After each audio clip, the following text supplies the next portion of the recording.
Welcome to the Primo's Musings podcast.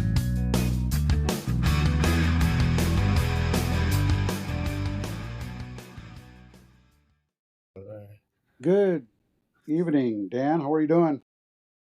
I am good, thank you. All right. I know we're headed to the Billie Jean King Tennis Center and Arthur Ashe Stadium to watch the men's semifinal between Sinner and Draper, and then the All American semifinal between Tiafoe and Fritz. And in the meanwhile, we're actually watching the women's semifinal with Pegula now up 4-2 in the second set. Maybe there's a chance. So let's get down to quickly. Maybe you can start with the Sinner and Draper match that we'll be watching, along with, I think we'll be watching the women's doubles there live. We'll be watching the men's doubles a little bit, I think.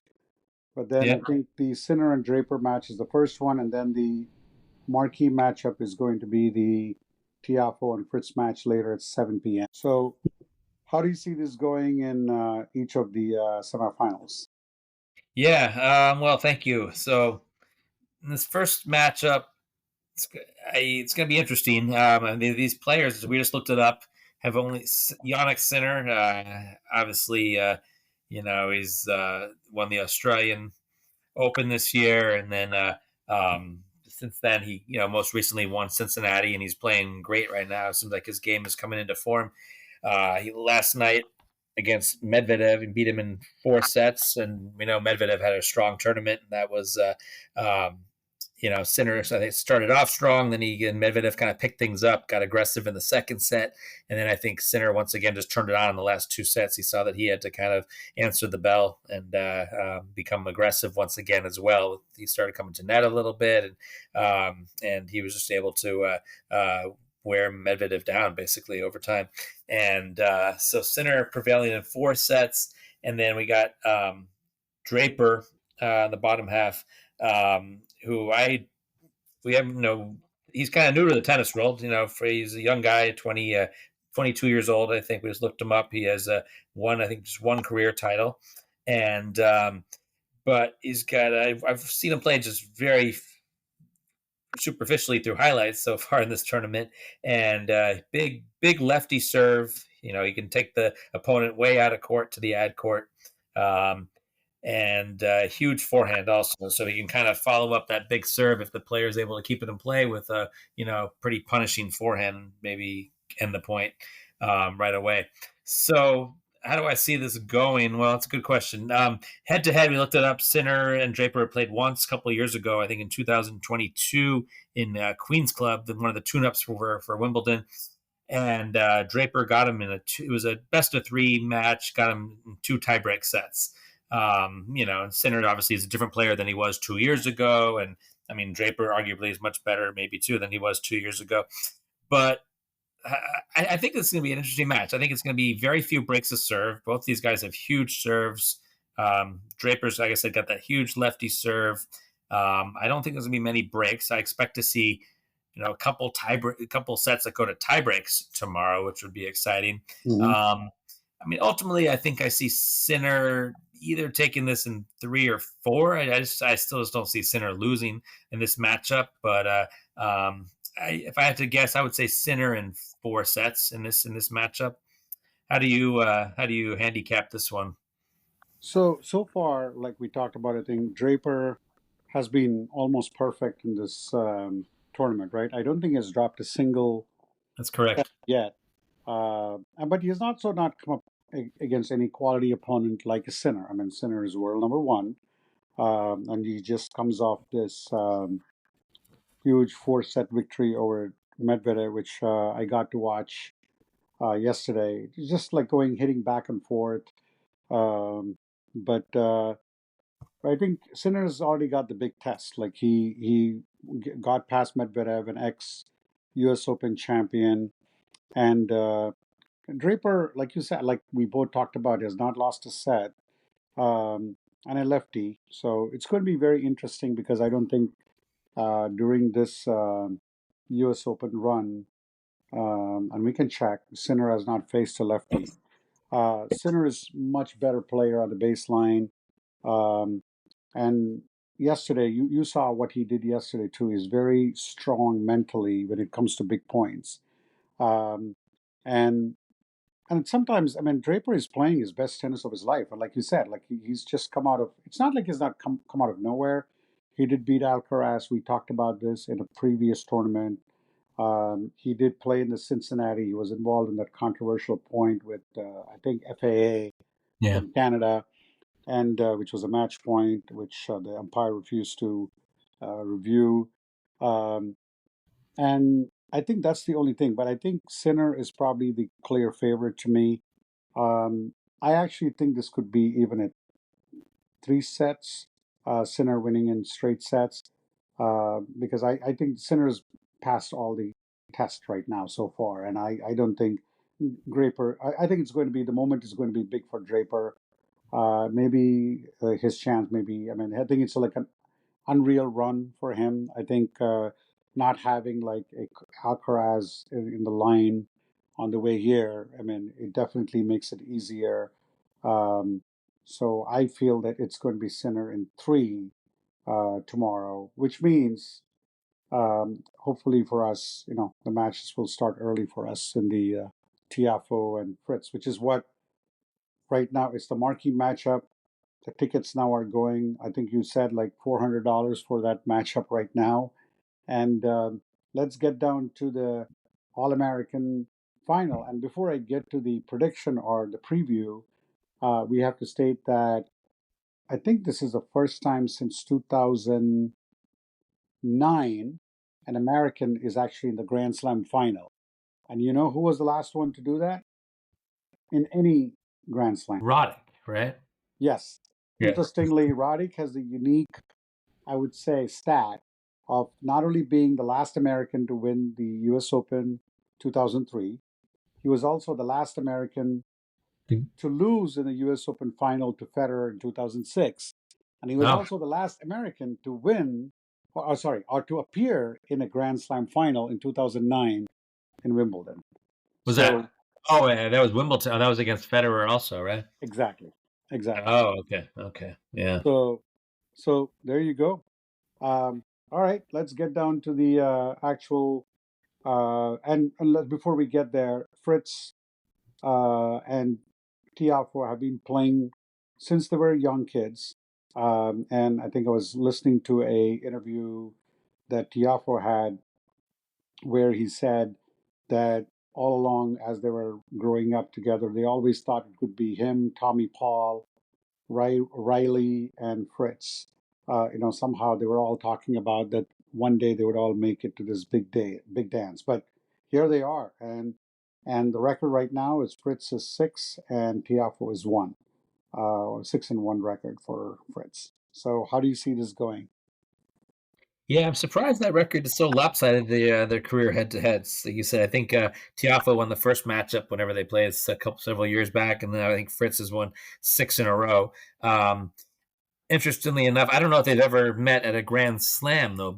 Prior to this, I don't know what I the don't stats think are on so. that. I don't think so. So it's a different ball game when you're, at a Grand Slam. You get 3 out of 5. So even if you drop 2 sets, you're not like the match is not over. You're still in the match. Um, and also with the U.S. Open, completely different animal than any other tournament as far I, as I think they did play in the 2002, from what I saw. 2022 something. 222, I think they did play in the Australian Open. Oh, okay. Yeah, I think, yeah, that's the one they played in, I think. Yeah. So, but this, as we know, this tournament, Tiafoe really thrives on Arthur Ashe center court at night. I think I had heard earlier this week that Fritz was actually requesting to stay in Louis Armstrong. I think for some of the matches, I think he prefers it over there, maybe a little quieter, not as not as rambunctious as Arthur Ashe, but I think he'll do just fine over there as well. What's interesting is I think it'll be interesting to see how the crowd. What the crowd is like, how they root for, if they, I mean, is it going to be split 50-50? Is it just going to be like just the crowd is happy to see good points? I wonder how that's going to break down because if it was an American versus a non-American, obviously I a couple of years back I saw Tiafoe versus Alcaraz, and it was such an amazing crowd with the American crowd pulling for Francis and with chants of USA, which we might still hear chants like that. But Mhm. I'm curious to see if the crowd is if the crowd favorite is Francis or Taylor or a little bit of both. But yeah, I mean, God, this match, I think it's just going to be a great match. I think it's going to go. I think it's going to go 5 sets. I think it's going to be, just kind of go back and forth. Tiafoe is such a scrappy player. You got to do so much to put him away. He's got such great speed out there. He can be aggressive at the right times. They both have fantastic serves. Um, both have really good serves, hard to break them. Fritz has got that really nice backhand right now. He's, against Zverev, he was just going toe to toe with Zverev with the backhands back and forth. His forehand can be a little suspect at times. He can start making a few errors here and there, but he's so improved from what I've seen over the last couple of years. That match against Zverev, I came home from watched a good part of that match a couple of days ago, and I thought Zverev would knock him out in 4 sets, but I was quite wrong on that one. Zverev was the one that was a little shaky out there. He didn't have his best. He didn't play his best. He was visibly frustrated with his backhand, the way he was hitting. He was off, but Fritz played great, really good. So if I had to pick someone, I think I'm going to go Tiafoe in 5 sets in this one. I just feel like it's Tiafoe's going to get that crowd on his side a little more. He's going to really work that crowd, and I think it's going to be Tiafoe in 5 sets in this one. That's my prediction. Okay, I mean, this is a interesting matchup in the sense that, like we said, I just found out that, like I said, they did play in the 2022 Australian Open, and like I said, just going back to the quarterfinal, Tiafoe beating Dimitrov. I mean, Dimitrov, had to withdraw due to a leg injury, and Fritz, overcoming Zverev, especially the way Zverev has been playing this year, uh, and the way I see it is that, Tiafoe is someone who's never going to quit. I mean, he's going to fight to the last, like you said, even during the U.S. Open and during the match against Alcaraz as well, right? But to me, I feel that Fritz is probably playing much better than Tiafoe. Just looking at, especially that Fritz had to play a lot of a tougher schedule than Tiafoe has. I would think. Would you agree? That Fritz has had a tougher schedule so far. Yeah.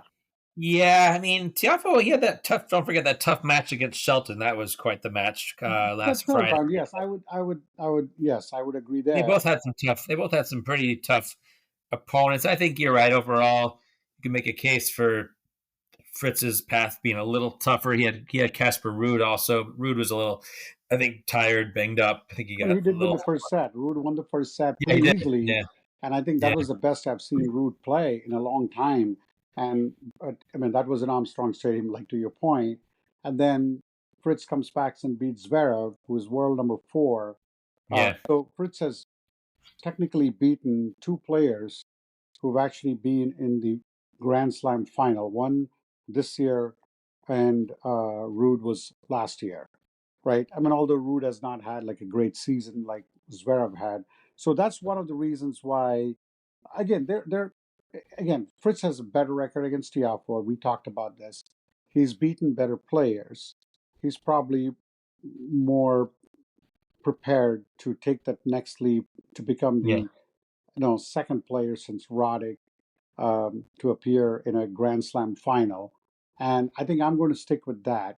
I feel it's going to be not a 5 setter, but I'm picking it as a 4 setter for Fritz against Tiafoe. Tiafoe probably wins the third set, and Fritz is going to close it out 6-4, 6-3 in the fourth set. And it's going to be Fritz and Sinner Sinner. on Sunday afternoon, just when the NFL 4 o'clock games are going to go. So that's where I think we agree on Sinner. We don't agree on the other one, right? So Yeah. Yeah, I just think, like I said, I think Tiafoe with the something about U.S. Open that I saw the magic 4 years ago against Alcaraz, or maybe 3 years ago. The way that crowd, and Alcaraz obviously prevailed in that match, but it was a fantastic 5-setter, and something about him at night at Arthur Ashe, I think, just changes, just brings out the best. So yeah, so I'll stick with Tiafoe, and we'll see how it goes. Yeah, it'll be a good match, for us, to watch, and I think the crowd will be equal. I mean, they're going to root for uh, uh, both. Obviously, two Americans on the court. I think the first one, I definitely see Sinner's probably going to get a much better crowd reception. I think when I think he did say that there was people booing him, obviously, with all the controversial thing hanging around his head. But as his own coach Dan Cahill said, he has to earn the people's uh, love, and people have definitely seemed to have forgiven him, I would think. And he did get a lot of good um, applause and a lot of support from the crowd yesterday when he played against Medvedev. So definitely Sinner is going to get a lot of crowd support. I think it'll going to be equal. And then come Sunday, I think if it's going to be Sinner and one of the Americans, or even if Draper somehow upsets Sinner, it's going to be like an all-American crowd there on Sunday. So that's the good thing about, we'll definitely um, hopefully have an American champion, but I think Sinner is too tough. I think he's probably playing the best right now. I agree. I know. So uh, going back to the women's, I mean, I did get to watch a little bit of the women's. Navarro was pretty amazing, but I think it was Sabalenka. Um, and I think right now looks like Pegula is coming back, which is actually pretty good for us. Um, and I think it's Sabalenka was really amazing. Like I said, I mean, I'm very impressed with Navarro. I mean, she definitely hits the ball hard. She gave everything that Sabalenka was actually serving for the match. She broke her, took it to tiebreaker, but Sabalenka was just too good. But right now, Pegula somehow, Yeah, you she know, took the second set. got the Yeah. second set 6-4. I mean, she had 4-2 up, then she lost that break. She gave up that. It was 4-all, and then while we're doing the podcast, and I think she came back and won. So now it's game on. So, um, but seems like someone was telling me that Muhova actually had some kind of a stomach ailment or something. So let's see if Pegula can capitalize on that and then get it to the final. But whoever wins, I still think it's Sabalenka's U.S. Open to lose. And I didn't. I Yeah. just saw a stat that this year she was 16-1 in Grand Slams. So, Wow. yeah, and you and I were talking about it. Her forehand was measured to be much faster than the men's forehand. So, that's an incredible in itself. Yeah. So, um, Dan, it is good. So I think we'll have Mr.